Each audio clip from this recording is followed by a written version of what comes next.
عزیزان گرامی، عنوان گفتگو چل رہا تھا زبان کی حفاظت، اس کی اصلاح، اس کا صحیح استعمال، غلط استعمال سے اس کو بچانا۔ اس لیے کہ انسان کے اعضائے بدنیہ میں سے زبان وہ عضو ہے کہ سب سے زیادہ گناہ اسی زبان کی وجہ سے سرزد ہوتے ہیں، اس لیے اس کی حفاظت بھی از حد ضروری ہے۔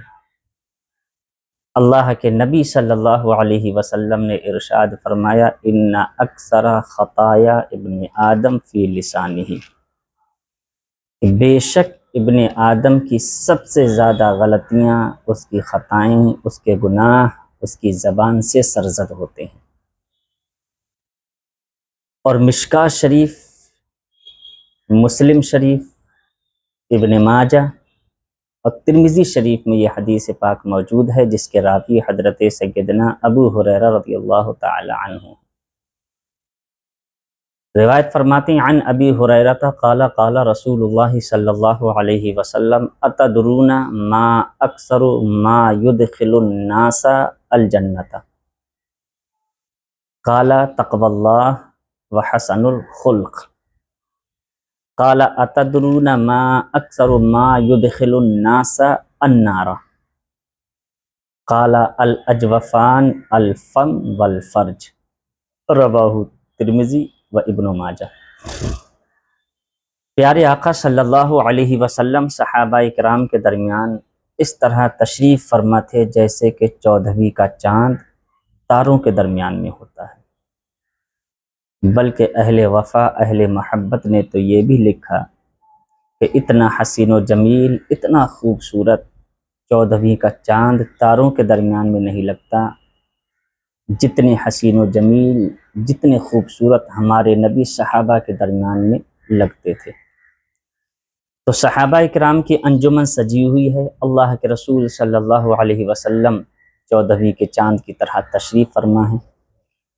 اچانک پیارے آقا صلی اللہ علیہ وسلم صحابہ سے مخاطب ہوتے ہیں اور ارشاد فرماتے ہیں، اتدرون ما اکثر ما يدخل الناس الجنہ؟ صحابہ، کیا تمہیں معلوم ہے کس چیز کی سبب وجہ سے سب سے زیادہ لوگ جنت میں داخل ہوں گے؟ یعنی وہ کون سی چیز ہے جس کی وجہ سے سب سے زیادہ لوگ جنت میں جائیں گے، جو سب سے زیادہ لوگوں کو جنت میں داخل کرائے گی، جس کی وجہ سے سب سے زیادہ لوگ جنت کے حقدار ہوں گے؟ تو صحابہ کرام کبھی کبھی پیارے آقا صلی اللہ علیہ وسلم کی بارگاہ میں عرض کرتے تھے، اللہ اعلم و رسول، رب جانے، رب کا رسول بہتر جانے۔ تو صحابہ نے عرض کیا، یا رسول اللہ آپ ارشاد فرمائیں۔ تو آقا کریم صلی اللہ علیہ وسلم نے ارشاد فرمایا، تقوی اللہ وحسن الخلق۔ فرمایا دو چیز ہیں جو سب سے زیادہ انسانوں کو، لوگوں کو جنت میں لے کر کے جائیں گی، اور جس کی وجہ سے سب سے زیادہ لوگ جنت کے حقدار ہوں گے۔ فرمایا تقوی اللہ، اللہ کا خوف، اللہ کا ڈر، وحسن الخلق، اور اچھے اخلاق، گڈ بیہیویئر۔ فرمایا یہ دو چیزیں، یہ دو صفت وہ ہیں کہ جس انسان کے اندر ہوں ایمان اور عقیدے کی سلامتی کے ساتھ، سب سے زیادہ یہ دو صفت انسان کو جنت کا حقدار بنائیں گی اور جنت میں داخلہ دلائیں گی۔ پھر اللہ کے رسول صلی اللہ علیہ وسلم نے ارشاد فرمایا، سکے کا دوسرا رخ یہ تھا کہ اتدرون ما اکثر ما يدخل الناس النار؟ کیا صحابہ تمہیں یہ بھی پتہ ہے کہ کس چیز کی سبب سے سب سے زیادہ لوگ جہنم میں داخل ہوں گے؟ یعنی وہ کون سی چیز ہے جو سب سے زیادہ جہنم میں لوگوں کو لے کر کے جائے گی، جس کی وجہ سے لوگ سب سے زیادہ جہنم میں داخل ہوں گے؟ تو صحابہ نے پھر عرض کی، یا رسول اللہ آپ ہی ارشاد فرمائیں۔ تو پیارے آقا صلی اللہ علیہ وسلم نے ارشاد فرمایا الاجوفان، دو خالی جگہیں، یعنی الفم والفرج، فم کا مطلب منہ، فرج مانے شرمگاہ، مطلب زبان۔ اللہ کے نبی صلی اللہ علیہ وسلم نے فرمایا وہ دو چیزیں جس کی وجہ سے سب سے زیادہ لوگ جہنم میں جھونکے جائیں گے، سب سے زیادہ لوگ جہنم میں ڈالے جائیں گے، ان میں سے ایک زبان اور ایک شرمگاہ۔ جس شخص نے ان دو چیزوں کی حفاظت نہیں کی تو پیارے آقا فرماتے ہیں ان دو کے غلط استعمال، عدم حفاظت کی وجہ سے سب سے زیادہ لوگ جہنم میں جھونکے جائیں گے۔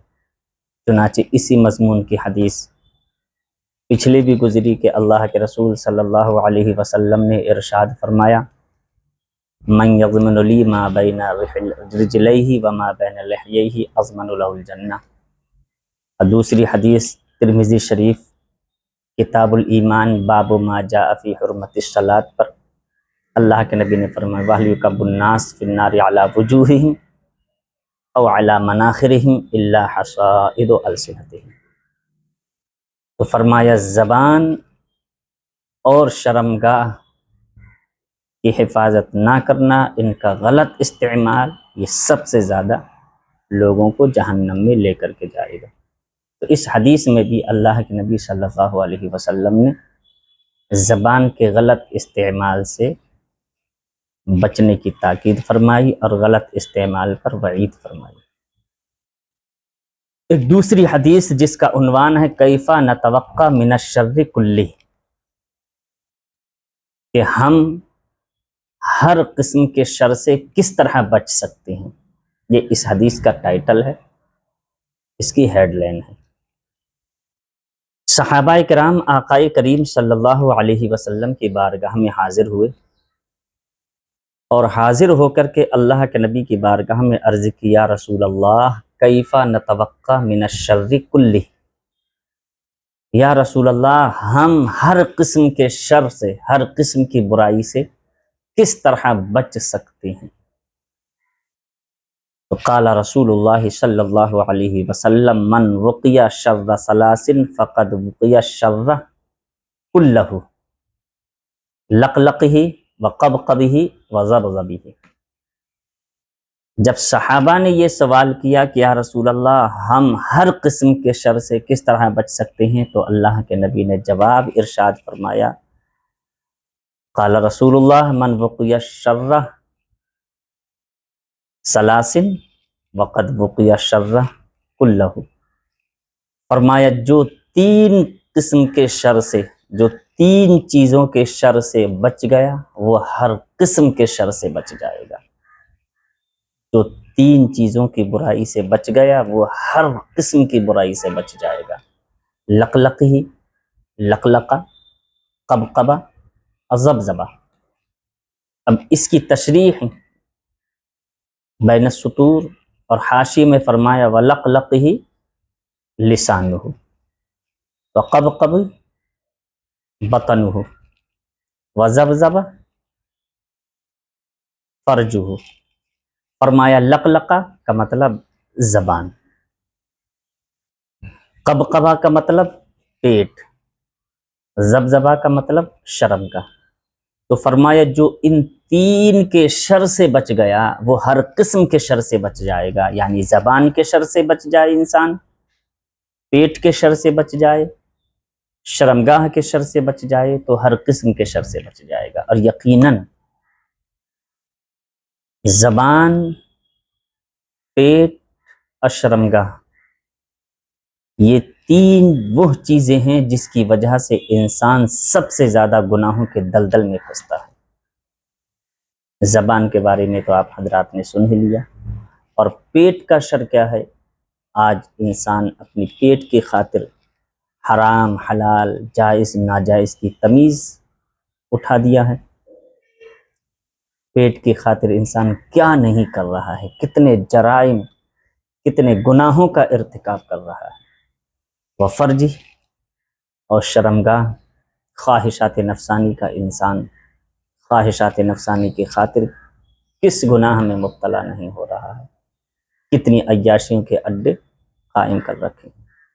تو پیارے آقا نے فرمایا، جب سوال ہوا کہ ہم ہر قسم کے شر سے کس طرح بچ سکتے ہیں، تو اللہ کے نبی نے جواباً ارشاد فرمایا، جو 3 چیز کے شر سے بچ گیا وہ ہر قسم کے شر سے بچ جائے گا: زبان، پیٹ اور شرمگاہ۔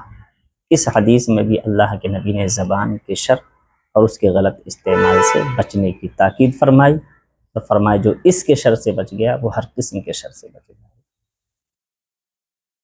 ایک اور حدیث جس کے راوی عمران ابن حطان ہیں، مشکاہ شریف کے اندر ہے، عن عمران ابن حطان قال اتیت ابا ذر فوجدته فی المسجد محتبیا بکساء اسود فی الوحدۃ فقلت یا ابا ذر ما هذه الوحدۃ فقال سمعت رسول اللہ صلی اللہ علیہ وسلم یقول الوحدۃ خیر من جلیس السوء والجلیس الصالح خیر من الوحدۃ واملاء الخیر خیر من السکوت والسکوت خیر من املاء الشر۔ یہ پوری حدیث ہوئی۔ عمران ابن حطان فرماتے ہیں، ایک مرتبہ میں مسجد میں گیا تو مسجد کے اندر حضور کے چہیتے صحابی تارک الدنیا حضرت ابو ذر غفاری، عمران ابن حطان جب مسجد میں داخل ہوئے تو دیکھا کہ حضرت ابو ذر غفاری ایک کالی چادر لپیٹے ہوئے مسجد کے کونے میں تنہا بیٹھے ہوئے ہیں۔ فرماتے ہیں اتیت ابا ذر فوجدته فی المسجد محتبیا بکساء اسود فقلت ما هذه الوحدۃ۔ فرماتے ہیں میں نے جب حضرت ابو ذر غفاری کو مسجد میں تنہا چادر میں، کالی چادر میں لپٹے ہوئے کونے میں بیٹھے ہوئے دیکھا تو میں نے عرض کی، ما یا ابا ذر ما هذه الوحدۃ، اے ابو ذر یہ کیسی تنہائی ہے، تنہا اکیلے مسجد کے کونے میں کالی چادر میں لپٹے ہوئے بیٹھے پڑے ہیں۔ تو میں نے پوچھا ما هذه الوحدۃ، یہ کیسی تنہائی ہے؟ تو حضرت ابو ذر غفاری نے فرمایا، اس کے پیچھے ایک وجہ ہے، اس کا ریزن ہے۔ تو حضرت عمران ابن حطان نے کہا کیا وجہ ہے، کیا سبب ہے؟ تو ابو ذر غفاری نے کہا فقال سمعت رسول اللہ صلی اللہ علیہ وسلم یقول الوحدۃ خیر من جلیس السوء۔ حضرت ابو ذر غفاری نے فرمایا کہ عمران، اس کی وجہ یہ ہے کہ میں نے پیارے آقا صلی اللہ علیہ وسلم کو فرماتے ہوئے سنا، اللہ کے نبی نے ارشاد فرمایا الوحدۃ خیر من جلیس السوء، کہ تنہائی برے دوست سے بہتر ہے، برے ہمنشی، برے ساتھی سے بہتر تنہائی ہے۔ یقیناً ساتھی ہو، دوست ہو تو متقی پرہیزگار ہو، نیک اور صالح دوست ہو، اس لیے کہ اللہ کے رسول صلی اللہ علیہ وسلم نے ارشاد فرمایا الصحبۃ تؤثر، کہ صحبت اپنا اثر دکھا کر کے رہتی ہے۔ اور دوسری حدیث میں پیارے آقا نے ارشاد فرمایا المرء مع من احبہ، انسان کا حشر اسی کے ساتھ ہوتا ہے جس سے اس کو محبت ہوتی ہے۔ اور ایک مقام پر اللہ کے نبی صلی اللہ علیہ وسلم نے ارشاد فرمایا المرء علی خلیل دینہ فلینظر احدکم من یخالل، کہ آدمی اپنے دوست کے دین پر ہوتا ہے تو تم دیکھ لو جس کو دوست بنا رہے ہو۔ اس لیے دوستی نیک لوگوں سے کی جائے، متقی پرہیزگار لوگوں سے کی جائے۔ حضرت علی رضی اللہ تعالی عنہ نے فرمایا جس شخص کے بارے میں یہ جاننا ہو کہ وہ اچھا ہے یا برا تو فرمایا یہ دیکھو اس کی صحبتیں کن کے ساتھ ہیں، اس کے دوست کیسے ہیں، اگر اس کے دوست اچھے ہیں تو سمجھ لو وہ بھی اچھا ہے، اور اس کے دوست خراب ہیں تو سمجھ لو وہ بھی خراب ہے۔ حضرت حسن بصری رضی اللہ تعالی عنہ نے فرمایا تم دنیا میں جس سے دوستی لگا رہے ہو تو دوستی کرنے سے پہلے یہ دیکھ لو کہ اس کی دوستی مجھے آخرت میں کام آئے گی یا نہیں۔ اگر اس کی دوستی تمہیں آخرت میں کام آئے تو اس کو دنیا میں اپنا دوست بنا لو، اور اگر اس کی دوستی آخرت میں تمہیں فائدہ نہ پہنچائے تو اس کو دنیا ہی میں چھوڑ دو۔ تو اللہ کے نبی صلی اللہ علیہ وسلم نے ارشاد فرمایا الوحدۃ خیر من جلیس السوء، فرمایا جو میں تنہا مسجد میں چادر میں لپٹ کر کے کونے میں بیٹھا ہوا ہوں، وہ وجہ یہ ہے کہ اللہ کے نبی نے فرمایا برے دوست سے تنہائی بہتر ہے۔ والجلیس الصالح خیر من الوحدۃ، اور فرمایا اگر دوست اچھا ہو، صالح ہو، نیک ہو، نیکیوں کی طرف دعوت دینے والا ہو، گناہوں سے بچانے والا ہو، تو فرمایا نیک دوست تنہائی سے بہتر ہے۔ وَإِمْلَاءُ الْخَيْرِ خَيْرٌ مِّنَ السُّكُوتِ، اور اچھی بات کرنا یہ خاموشی سے بہتر ہے۔ زبان کا صحیح استعمال اور اچھی باتیں کرنا یہ خاموشی سے بہتر ہے۔ وَالسُّكُوتُ خَيْرٌ مِّنْ إِمْلَاءِ الشَّرِّ، اور بری بات کرنے سے بہتر ہے کہ آدمی خاموش رہے۔ تو اس حدیث میں بھی پیارے آقا صلی اللہ علیہ وسلم نے کا جو فرمان حضرت ابوذر نے عمران ابن حطان کو بتایا کہ میرے مسجد میں تنہا بیٹھنے کی وجہ یہ ہے، اس میں سبق ہے کہ دوست اختیار کرو تو نیک دوست کو اپناؤ، دوستی لگاؤ تو نیک لوگوں سے دوستی لگاؤ، اور زبان کا استعمال کرو تو صحیح استعمال کرو، زبان سے خیر کی بات بولو، اچھی بات بولو، بھلائی کی بات بولو، اور برائی سے زبان کی حفاظت کرو۔ تو حضرت ابوذر فرماتے ہیں اس لیے میں مسجد میں تنہا بیٹھا ہوا۔ اس حدیث میں بھی اللہ کے نبی نے زبان کے صحیح اور درست استعمال کی تعلیم دی۔ اللہ رب العزت ہمیں عمل